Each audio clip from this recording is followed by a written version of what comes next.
Hello friends, आप सभी का स्वागत है हमारे यूट्यूब चैनल में। फ्रेंड्स, आज हम लोग बात करेंगे संविधान के भाग 3 की, जो मौलिक अधिकारों से संबंधित है। इसके पहले हमने 2 वीडियो और बनाई हैं, भाग 1 भाग 2। अगर नहीं देखा तो इसके डिस्क्रिप्शन बॉक्स में लिंक है, देख लो जाके। तो भाग 3 में क्या है? मौलिक अधिकार।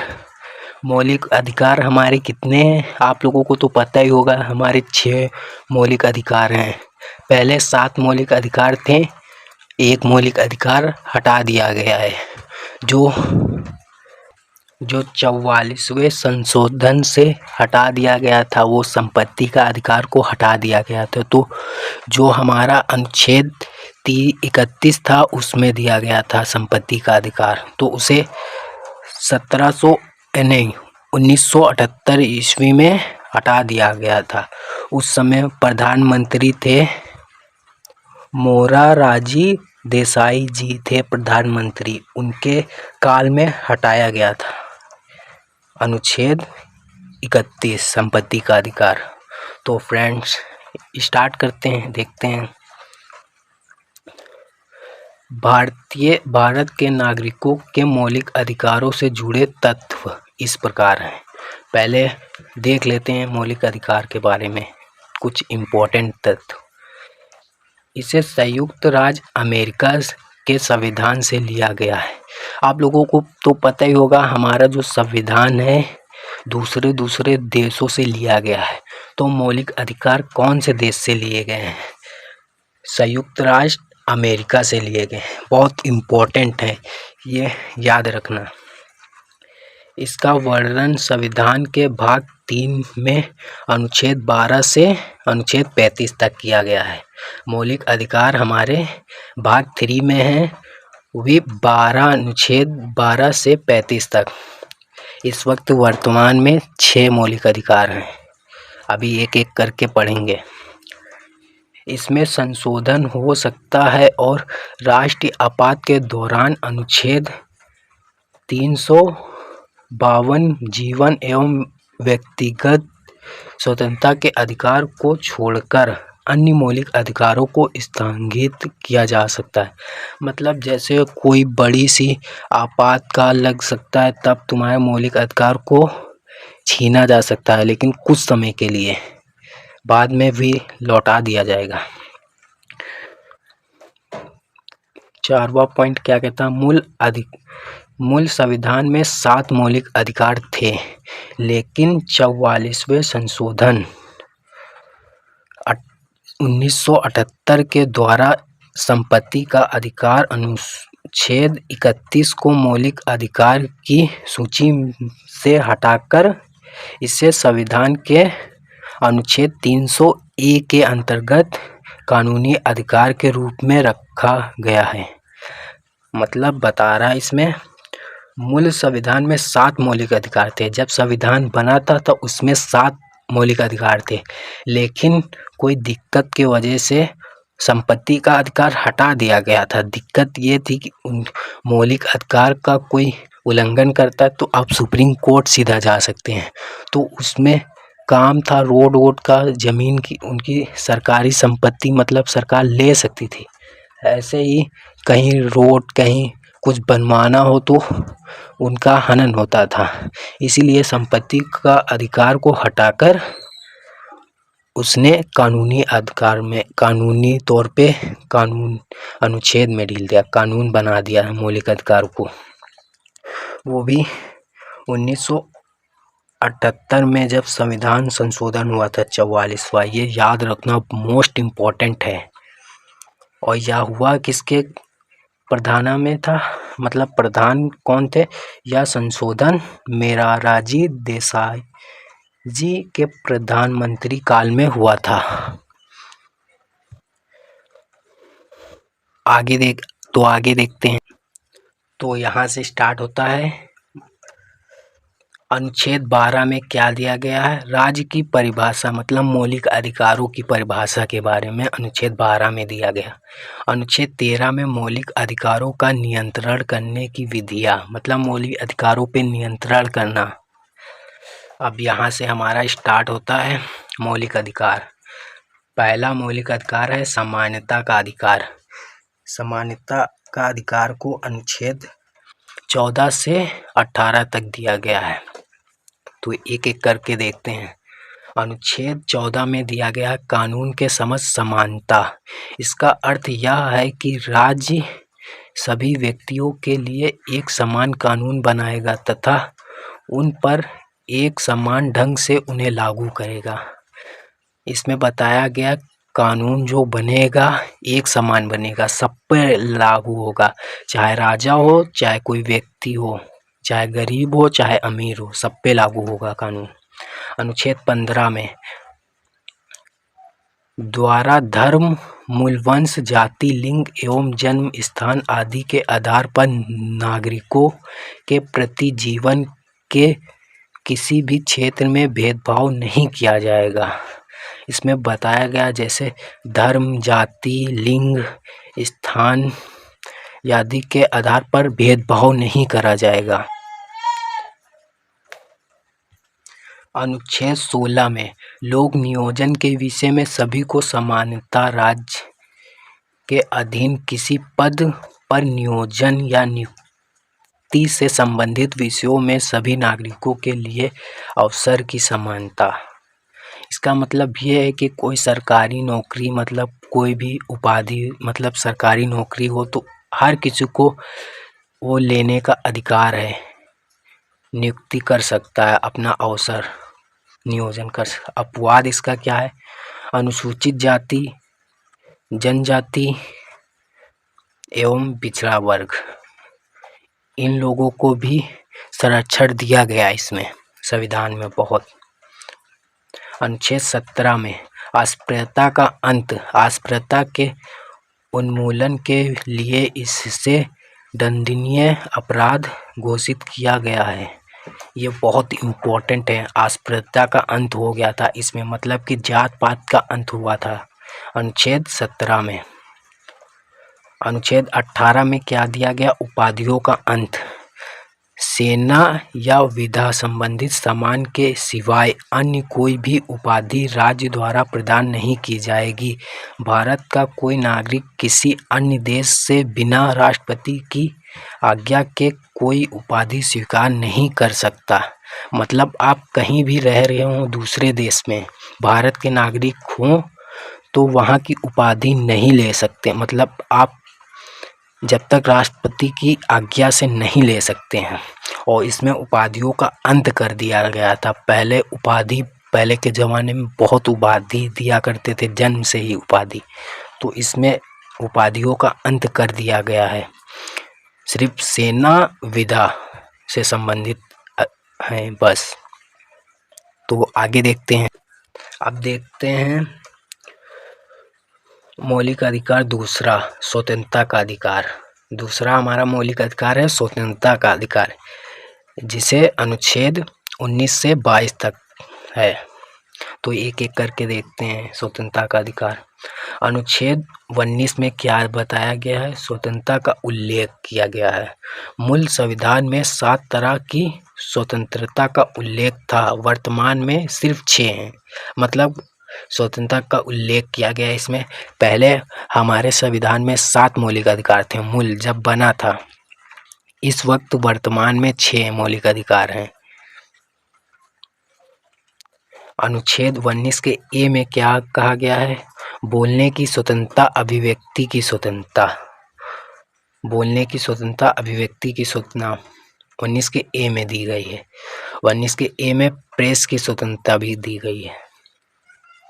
अनुच्छेद 19 के बी में शांतिपूर्वक बिना हथियारों के कहीं भी इकट्ठा होना, मतलब धरना, मतलब हथियार ना हो, ऐसे आप कहीं भी इकट्ठा हो सकते हैं, संगठन बना सकते हैं। अनुच्छेद 19 के सी में संगठन या संघ बनाने की स्वतंत्रता है। आपको कहीं भी इकट्ठा होकर संगठन संघ बना सकते हैं, स्वतंत्र हैं आप। अनुच्छेद 19 के डी में देश के किसी भी क्षेत्र में आने जाने की स्वतंत्रता। आप कहीं भी अपने देश में आने जाने के स्वतंत्र हैं, आप कहीं भी आ जा सकते हैं। अनुच्छेद 19 के ई में देश के किसी भी क्षेत्र में निवास करने या रहने की स्वतंत्रता। आप पूरे देश में कहीं भी रह सकते हैं, स्वतंत्र हैं आप, स्वतंत्रता है आपको। अनुच्छेद 19 के एफ में संपत्ति का अधिकार था, जिसे हटा दिया गया है, तो इसे कोई काम का नहीं है अब।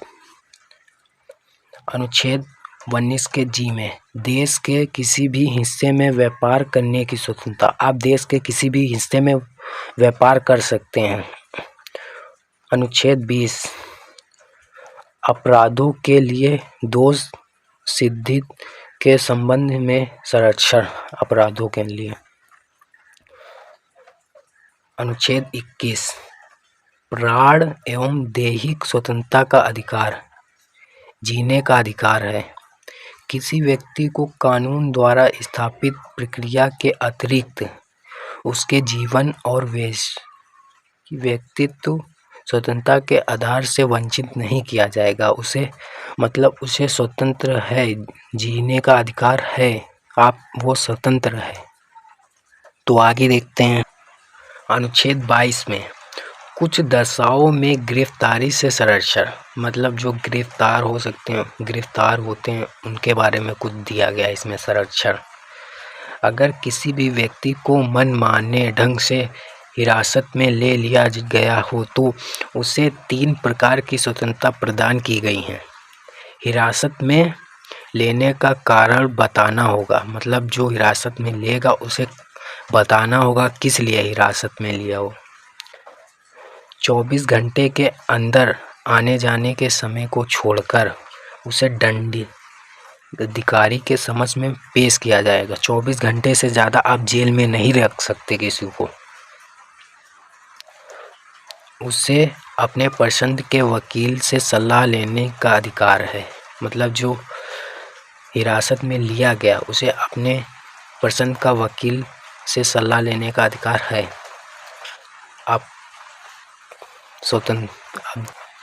अब देखते हैं तीसरा मौलिक अधिकार, शोषण के विरुद्ध अधिकार। अनुच्छेद 23 से 24 तक में दिया गया शोषण के विरुद्ध अधिकार। तो देखते हैं एक एक करके। अनुच्छेद 23 में दिया गया है मानव के दुर्व्यवहार और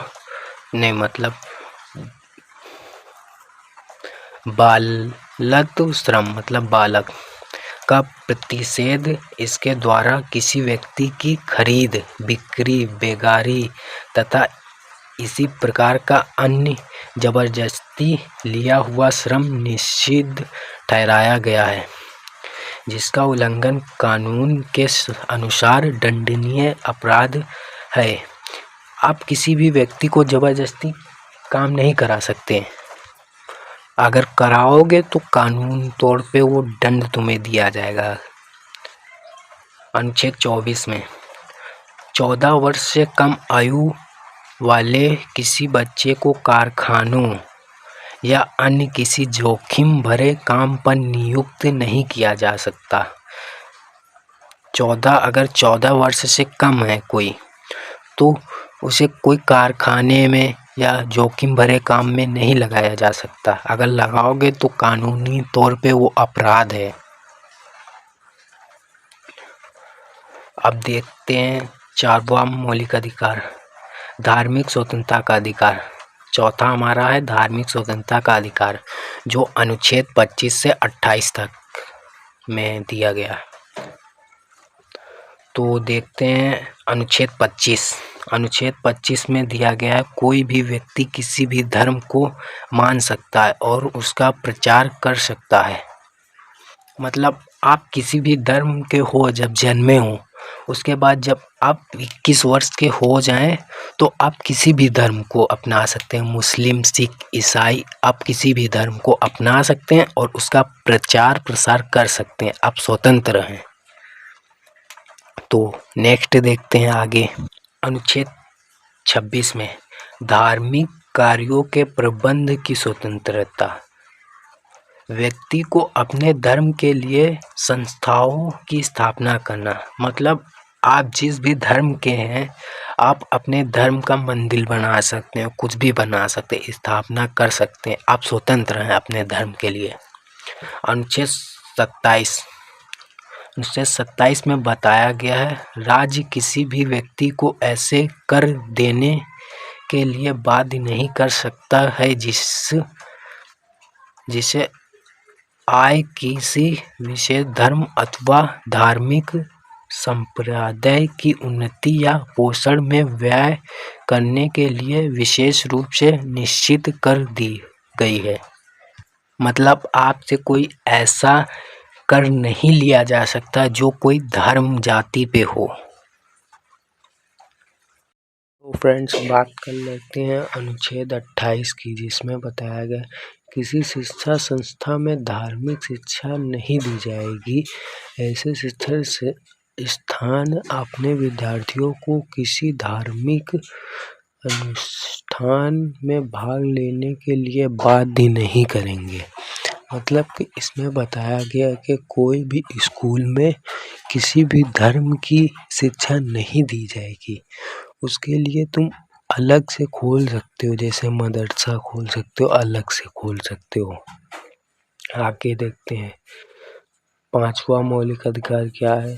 संस्कृत एवं शिक्षा संबंधित अधिकार 5वां हमारा मौलिक अधिकार अनुच्छेद 29 से 30 में दिया गया है।